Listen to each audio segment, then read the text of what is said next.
اسلام کے اندر 5 عورتوں کو تمام عورتوں پر فضیلت حاصل ہے. حضرت خدیجہ رضی اللہ تعالی عنہ، حضرت عائشہ رضی اللہ تعالی عنہ، حضرت فاطمہ، حضرت مریم اور حضرت آسیہ جو فرعون کی بیوی تھی. یہ 5 عورتیں وہ ہیں جن کے بارے میں حضور نے فرمایا کہ یہ سب سے افضل عورتیں یہی ہیں.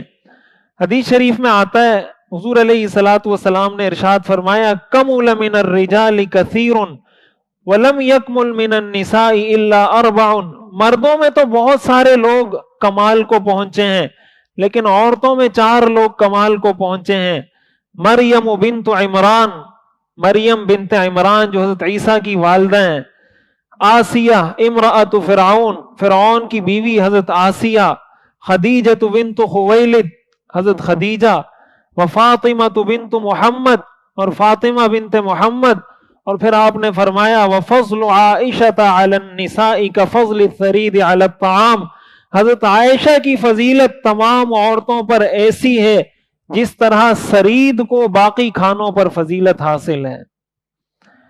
یعنی جس طرح سرید کو جو روٹی توڑ کر سالن میں جو کھایا جاتا ہے اس کو عرب میں ایک اچھا کھانا سمجھا جاتا تھا، آپ نے فرمایا حضرت عائشہ کی فضیلت عورتوں پر ایسے ہی ہے جیسے سرید کی فضیلت باقی کھانوں پر ہے.